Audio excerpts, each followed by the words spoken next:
बिस्मिल्लाहिर्रहमानिर्रहीम।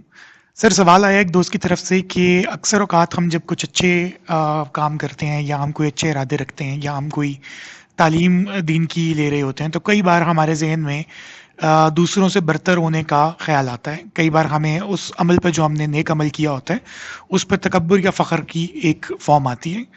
इन दोनों चीज़ों से हम किस तरीके से बच सकते हैं और क्या ये करने से हमारी नेकी ज़ाया हो जाती है? इसकी सबसे बड़ी एग्जांपल मैं ये दूंगा कि अगर आप किसी पे एहसान करते हैं तो कई बार आप उसको वो एहसान जतला भी देते हैं।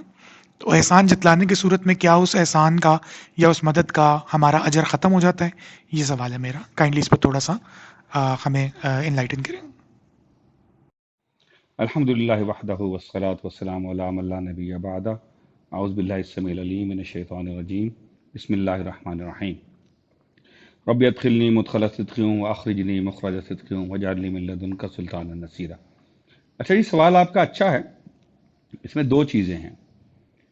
जिस लम्हे आपको किसी अमल पे तफाखुर हुआ, अगर बाद में उसका एहसास हो गया, तो तफाखुर जो है इसका मतलब है कि आपके नफ्स की तरफ से आया था या शैतान की तरफ से आया था, लेकिन आपकी तबीयत में नहीं है वो, और आप उस पर अगर रुजू कर लेते हैं तो आपका मसला हल हो जाता है। इसीलिए तो बार बार अल्लाह ताला कुरान पाक में फरमाते हैं कि या अय्युहल्लज़ीना आमनू अस्रिफू अला अनफुसिकुम। ये जो अपनी जानों को गलत खर्च करना है, ये क्या है? ये यही है, कोई गलत अमल है, अल्लाह की कोई दीदा और दानिस्ता नाफरमानी है, किसी ऐसी चीज पर जो आपकी है ही नहीं उस पर तफाखुर है, किसी ऐसे मामले में जहां आपका बनता नहीं किसी पे जुमला कसना है। उसकी बेशुमार मिसालें। मिसाल के तौर पर इशारे करने को अल्लाह ने मना कराया, बुरे नाम लेने से मना कराया, सदका देने में अल्लाह ने कहा कि वो सदका जो ईजा से फॉलो किया जाए, जिसके बाद ईजा दी जाए, जुबानी या अमली। अल्लाह कहता बाद आ दो, उसे ना ही दो। तो मकसद क्या है सारे बताने का कि अल्लाह ताला को पता है कि हमारे इब्ने आदम के एनिमल इंस्टिंक्ट में कुछ एनिमल रिएक्शंस हैं।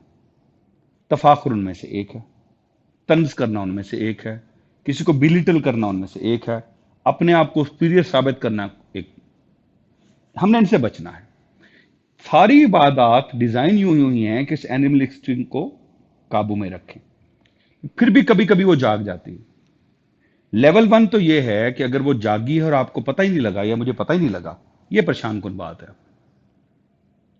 इसका मतलब है कि कहीं ना कहीं जो इबादत वाला पूरा प्रोटोकॉल है, इबादत वाली पूरी मेडिकेशन की स्कीम है, उसमें को हमने को गड़बड़ कर ली है। उसके फिर बहुत सारे पहलू हैं कि अगर इसके हलाल ही नहीं है तो कौन सी इबादत, अगर झूठ बोल के कमाया हुआ है तो कौन सी इबादत। लेकिन दूसरी ये है कि शायद हम शैतान के इन्फ्लुएंस में जा रहे हैं, वो हमें बहका रहा है। उसका हल वही है कि फौरन तौबा करें और अल्लाह का हाथ और मजबूती से थाम लें।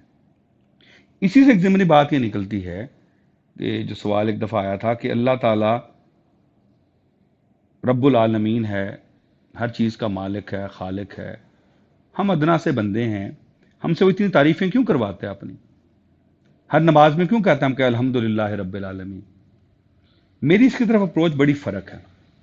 मेरा ख्याल ये है कि अल्लाह जब अपनी इबादत करवाता है हमसे हमसे अपने माल में से ज़कात दिलवाता है, हमें कहता है अपने माल में से मेरे लिए कुर्बानी करो ईद कुर्बान पे, असल में वो हमारे इसी एनिमल इंस्टिंक्ट को दबा रहा होता है।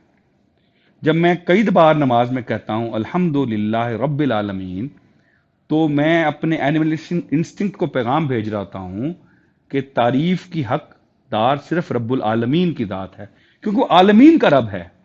मैं किस तारीफ का हकदार हूं भाई? मेरे पास क्या है? मेरे पास तो एक जिंदगी है, वो भी मांगे तांगे की।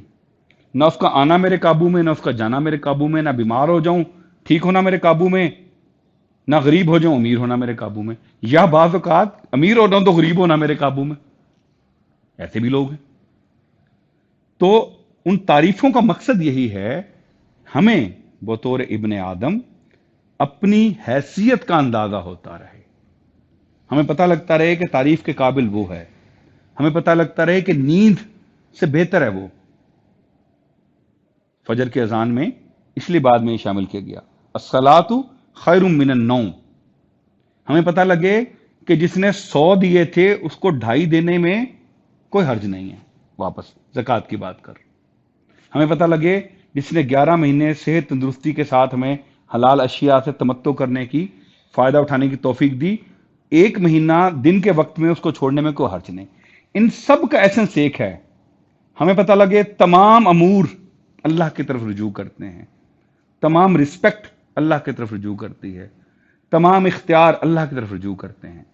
ہماری اصل کامیابی، ہمارا اصل کمال یہی ہے کہ ہم اللہ کی طرف رجوع کر لیں. وما علینا الا البلاغ المبین.